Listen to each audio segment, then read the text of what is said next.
अबे डब्ल्यूडब्ल्यू वालों यार, तुम चाहते क्या हो? हैं ये क्या बर्मुडा ट्रायंगल जैसी मिस्ट्री तुमने बना के रखी हुई है रॉक की कि क्या वो रेसलमेनिया में आएगा या फिर नहीं? Okay, hello chatters, my name is Rohit and you are watching wrestle chatter. तो इस वीडियो में बात करेंगे आज स्मैकडाउन के शो के बारे में। और भाई आज तो स्मैकडाउन के बारे में बहुत सारी बातें हैं कहने के लिए, and definitely it is not something really good. पूरे शो को कवर करेंगे अच्छे से, बस आप लोग इस वीडियो को स्टार्ट में लाइक कर देना। सबसे पहले जो शो की स्टार्टिंग है वो करते हैं आज hometown boy San Diego के रे मिस्टीरियो। और आज सही में रे मिस्टीरियो को शो की स्टार्ट करते हुए देख के मेरे को ऐसा लेजिट फील हुआ कि यार अच्छा रे मिस्टीरियो भी तो है शो में। और इससे पता चलता है कि भाई कितना बड़ा इंपैक्ट पड़ता है कि कौन बंदा शो को ओपन कर रहा है, कौन मेन इवेंट कर रहा है, क्योंकि फिर उस बंदे के उस सेगमेंट या उस मैच की जो इंपॉर्टेंस है वो बढ़ जाती है। तो हाँ, रियलाइज हुआ भाई कि ओपनर और मेन इवेंट क्या है वो मैटर तो करता है, उसको बिल्कुल ऐसे दरकिनार नहीं किया जा सकता। रे मिस्टीरियो की एंट्री होती है और भाई क्या क्राउड का रिएक्शन आता है। ऑब्वियसली रे मिस्टीरियो को सारे लोग वैसे ही पसंद करते हैं। होम टाउन में रिएक्शन भी अच्छा मिलना था। कहते हैं घर आके काफी अच्छा लग रहा है और कहते हैं मैं डिक्लेयर करता हूं कि मैं रॉयल रंबल में एंटर करने वाला हूं। और इसके बाद रे मिस्टीरियो बताते हैं कि मैं पहले भी कर चुका हूं 2006 में, लेकिन अब वो इस बात को एडमिट करते हैं कि रॉयल रंबल में जीता, रेसलमेनिया में मैं गया, लेकिन मैं ये बात भी मानता हूं कि अब जो कंपटीशन है वो काफी ज्यादा तगड़ा हो चुका है। वो नाम गिनाते हैं, ड्रू मैकिंटायर है उसमें, सीएम पंक है उसमें, जॉन सीना का उन्होंने नेम लिया। ऑब्वियसली क्राउड वैसे रिएक्ट कर रहा था। अब इसके बाद वो अपनी आगे कहानी बता रहे होते हैं कि वो जीतेंगे, ऐसे करेंगे। पहले अपने फ्रेंड के लिए जीता था।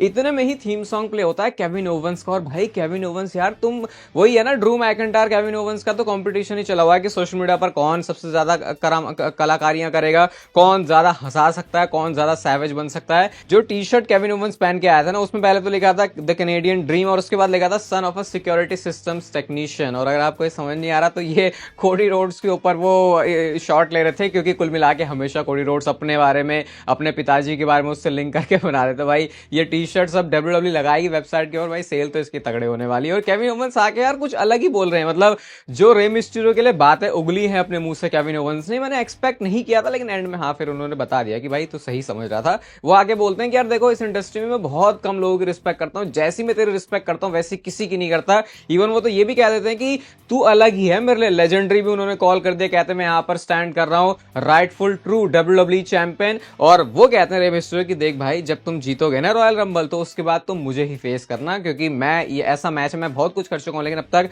रे मिस्टीरियो के साथ मेरा सिंगल्स मैच नहीं हुआ, लेजेंडरी रे मिस्टीरियो के साथ नहीं हुआ। ये सारी बातें सुन के थोड़ा सा रे मिस्टीरियो सोचे भाई क्या बोल रहा है तू तो चैंपियन भी नहीं है। विद ड्यू रिस्पेक्ट बोलते हैं कि कोडी चैंपियन है। ये सुनते ही भाई कोई कोडी रोड्स के फेवर में कोई बात बोलते जो दिमाग की सटकती है केविन ओवेंस की, वो बोलते भाई मैं चैंपियन हूं, तेरी क्या प्रॉब्लम है भाई, क्या कोडी रोड्स ने तेरा भी दिमाग खराब कर दिया? ऐसा बोलते बोलते वो काफी गुस्सा हो जाते हैं। रे मिस्टीरियो कहते भाई ठंडा पड़ जा, शांत पड़ जा, क्या हो गया? तू देख के तो लगा तू तो मुझे अपनी बेटे की याद दिला रहा है। उन्होंने बोल दिया, बस केविन ओवेंस का तो दिमाग हिल गया। अटैक करने के लिए वो जाते हैं रे मिस्टीरियो के ऊपर, लेकिन रे मिस्टीरियो भाई लेजेंडरी हैं और ऐसे तो पिटने वाले वो थे नहीं। उसके बाद उन्होंने उल्टा उनको ही भगा दिया। तो केविन ओवेंस के हाथ में ज्यादा कुछ यहाँ पे आता नहीं है, लेकिन काफी मुझे फन सेगमेंट लगा। और सही में रे मिस्टीरियो को ओपनिंग सेगमेंट में देख के अच्छा भी फील हुआ कि हाँ भाई डब्ल्यूडब्ल्यू लग रहा है कि यूटिलाइज सही तरीके से कर नहीं रही है रे मिस्टीरियो को। इनको किसी भी स्पॉट पर डालोगे तो लोग इनको देखना डेफिनेटली पसंद करेंगे। इसके बाद शो पर अगला मैच आता है, टैग टीम था match, कैंडिस clay, Nia Jax versus Naomi and Bianca Blair. यही बात चल रही नेओमी बियांका के बीच में, अपनी छुट्टियां को बांध के रखना, पहले मेरे ऊपर लग गई थी।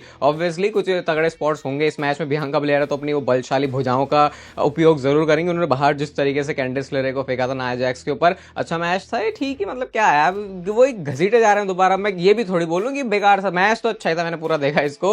नेओमी ये वाला मैच जीत गई अपनी टीम के लिए, बस इससे ज्यादा मैं कुछ बोल नहीं सकता। इसके बाद अगला मैच आता है शो पर जिमी ऊसो वर्सेस कार्मेलो हेज के बीच में।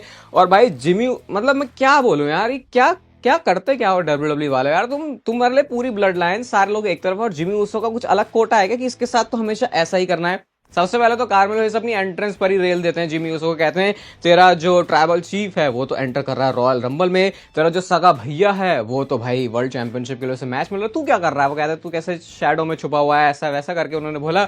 जिमी ऊसो को भी गुस्सा सा आ जाता, उन्होंने सीधे ही अटैक किया कार्मेलो हेज के ऊपर। और कार्मेलो हेज का वो चश्मा पहन के वो अलग ही अपना, मतलब बंदे ऐसा वो चिल सा है।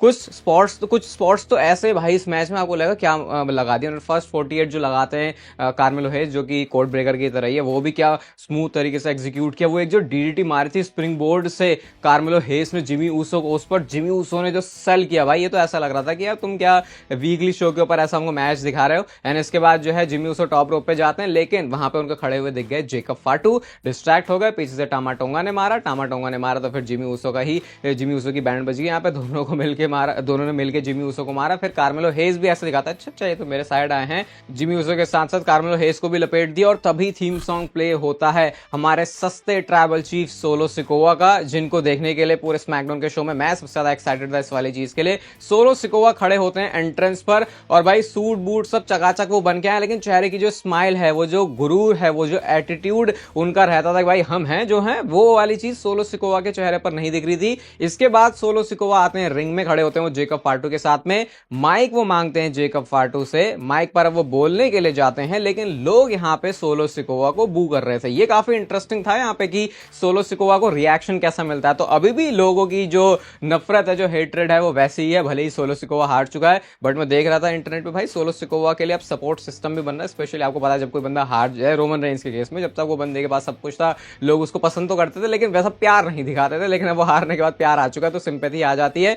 बट सोलो सिकोवा के केस में ऐसा कुछ खास हुआ नहीं है इतना भी, क्योंकि लोगों ने इतना बू किया है सोलो सिकोवा को कि वो माइक ड्रॉप करके वहां से चले जाते हैं, मतलब कुछ नहीं बोला सोलो सिकोवा ने। अब मैं ये सोच रहा हूं कि अगर लोग वहां पे सोलो सिकोवा को बोलने देते तो क्या सोलो सिकोवा कुछ वहां पे बोलते। लेकिन इसके बाद तो एक और वियर्ड चीज है जिसको अभी मैं समझने की कोशिश कर रहा हूं, आप में से किसी को समझ में आया तो भाई कमेंट करके जरूर बताना। सोलो सिकोवा वहां से जाने लगते हैं, जेकब फाटू और टामा टोंगा के चेहरे बस एक दूसरे को देख रहे हैं, कंफ्यूज्ड हैं, और हमेशा आपको चेहरे पर कुछ ना कुछ रिएक्ट या एक्सप्रेस करते हुए दिखा देंगे जेकब फाटू। आज वो ऐसे लग रहे थे कि यार मतलब उन्हें भी नहीं समझ में आ रहा कि क्या हुआ है। जेकब फाटू ने ही भाई इसके बाद माइक लिया और वो पूरे बरस जाते हैं क्राउड के ऊपर, कहते हैं कि हम लोग थक चुके हैं, जिस तरीके से तुम डिसरिस्पेक्ट करते हो, जिस तरीके से तुम हेट करते हो, मेरे बुरे दिन पर भी ना कोई मुझे छू नहीं सकता। और कहते हैं अगर अभी तुम ये सोचो ना भाई बंदा कितना खतरनाक है, अभी तो ये सिर्फ मेरी शुरुआत है, ऐसा करके वो बोलते हैं। मतलब उन्होंने अपनी इंटेंशन दिखा दी थी कि भाई भले ही हमारे ऊपर थोड़ी सी हो गई है ऐसी कि हाँ मैं देख सकते हो भाई इनके साथ तो गलत हो गया, वो जो ट्राइबल चीफ है वो रोमन रेंज बन गया,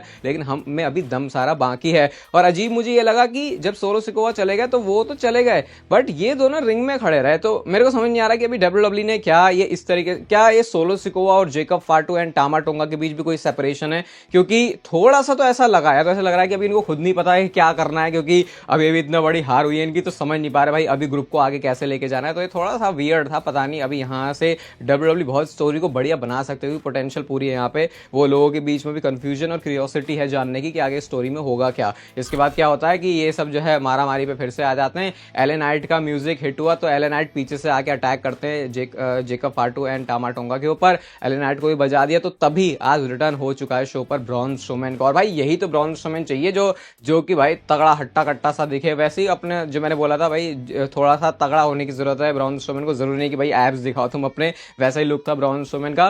फेस टू फेस खड़े होते जेकब फाटू के साथ, लोग बड़े ज्यादा एक्साइटेड हो गए थे, लेकिन डब्ल्यूडब्ल्यू वो मूवमेंट देती नहीं है, पीछे से जो है टांग खींच के टामा टोंगा ने जेकब फाटू को बाहर कर लिया, तो उनका फेस टू फेस नहीं होगा। और सैटरडे नाइट्स मेन इवेंट के अंदर ब्रॉन स्ट्रोमैन वर्सेस जेकब फाटू का मैच होने वाला, सिंगल्स मैच होगा, तो उसको भी ऐसे करके हाइप कर रहे हैं। तो ब्लड लाइन की स्टोरी यहाँ से काफी इंटरेस्टिंग मोड़ तो लेने वाली है, स्पेशली सोलो सिकोवा आगे अब चीजों को कैसे देखते हैं, क्योंकि अब बंदे के पास ट्राइबल चीफ वाली माला ऊला फाला नहीं है, और उसने बोला था कि जब ये ऊला फाला रोमन रेंज के पास चली जाएगी तो हमको रोमन रेंज को एक्नॉलेज करना ही पड़ेगा, वो स्मैकडाउन के सेगमेंट को हम लोग भूल नहीं सकते। इसके बाद शो पर एमसीएमजीज वर्सेस हुम्बर्तो करियो एंड एंजल गार्जा का मैच था। एमसीएमजीज मैंने बोला था भाई आएंगे, हाइप होगी, फिर उसके बाद हो जाएगा काम, वैसा ही लग रहा है, काफी फ्लैट से ही लग रहे हैं। हाँ मैच इनके भले ही बढ़िया होता है, लेकिन कोई स्टोरी देनी पड़ेगी, वो बैक स्टेज से तुम इतनी खिचड़ी पका नहीं सकते, प्रीटी डेडली कर दिया, ये कर दिया, वो कर दिया। एमसीएमजीज जो है ये वाला मैच जीत चुके हैं। B fab versus Piper Newan का भी मैच था, पाइपर नेवन को यहाँ पे विक्ट्री मिल गई, जो कि मुझे लगा नहीं था कि होगी, मुझे लग रहा था बी फैब को ये यूएस टाइटल के लिए आगे लेके जा सकते हैं। पॉप अप ड्राइवर के साथ में वो ये जो मैच है वो जीत चुकी हैं। इसके बाद शो पर मैच आता है Kevin Owens versus Rey Mysterio का, और इस वजह से था क्योंकि बैक स्टेज जाके रे मिस्टीरियो ने बोला था कि भाई मेरे को तो फोड़ना है केविन ओवेंस को।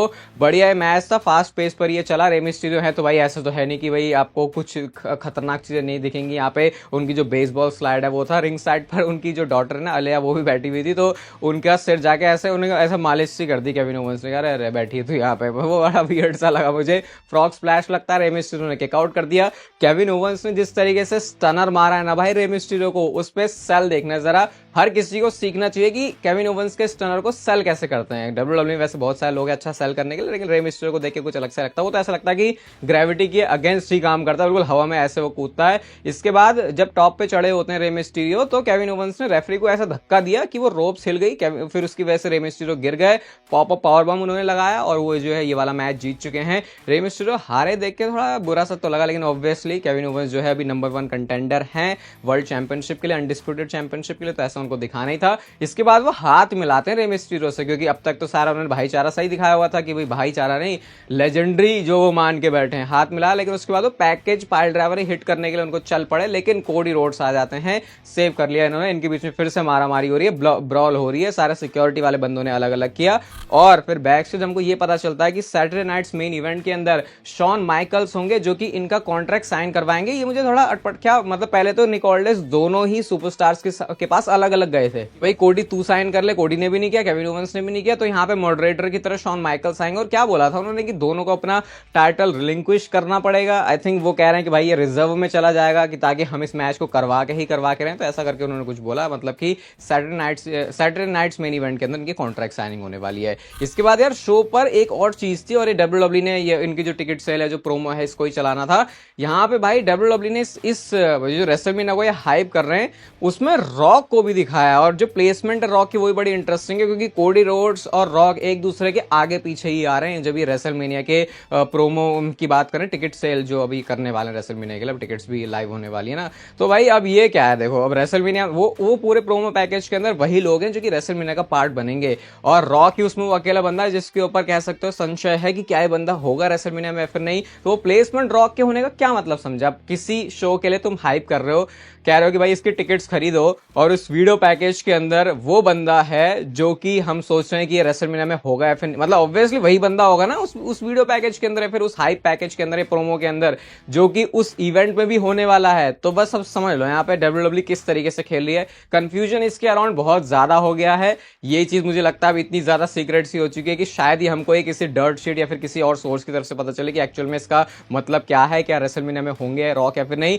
लेकिन अगर सिंपल सा समझो, अगर ये धोखाधड़ी नहीं है, तो अगर किसी एक वीडियो के अंदर जो कि किसी इवेंट से रिलेटेड है, किसी सुपरस्टार को प्रमोट किया जा रहा है, तो उसका तो सिंपली एक ही मतलब होता है कि वो बंदा उस वाले शो पर अपीयर होने वाला है। और यहाँ पे हम बात कर रहे हैं रॉक की, यहाँ पे हम बात कर रहे हैं रेसलमेनिया 41 की। हालांकि डब्ल्यूडब्ल्यूई पहले ऐसा कर चुके हैं कि वो सुपरस्टार्स को दिखा देते हैं शो पर, लेकिन एक्चुअल में फिर कार्ड कुछ अलग ही हो जाता है। जैसे हमने सैटरडे नाइट्स मेन इवेंट के लिए भी देखा था, रोमन रेंज को चिपका दिया था उन्होंने। अब मुझे नहीं पता क्या ओरिजिनली प्लान था रोमन रेंज को वहां पर लाने का फिर नहीं, लेकिन ये तो भाई एक है इस समय डब्ल्यूडब्ल्यूई में बहुत बड़ा मुद्दा कि रॉक का क्या सीन है। अब इस प्रोमो के बाद ऑब्वियसली अब माना जा रहा है कि हाँ रॉक हो सकते हैं रेसलमेनिया में। कंफ्यूजन बहुत सारी है। बाकी मैं आपको यही बताया हूँ कि आज हमको एक वीडियो पैकेज में शार्लेट फ्लेयर भी दिखी है, तो डब्ल्यूडब्ल्यूई ने काइंड ऑफ कंफर्म सही कर दिया कि अब वो वापस आ रही हैं। और जो मैच है शायद रेसलमेनिया के लिए वो Tiffany Stratton versus Charlotte Flair का ही बनता हुआ दिख रहा है, क्योंकि आज शो का मेन इवेंट भी था बेली वर्सेस टिफिनी स्ट्रैटन। यार देखो मैं क्या ही बोलूं यार, मैच बढ़िया था, सब कुछ ठीक है, लेकिन यार स्मैकडाउन सही में फील हो रहा है कि जैसे कि 3 घंटे का शो थोड़ा जबरदस्ती का है।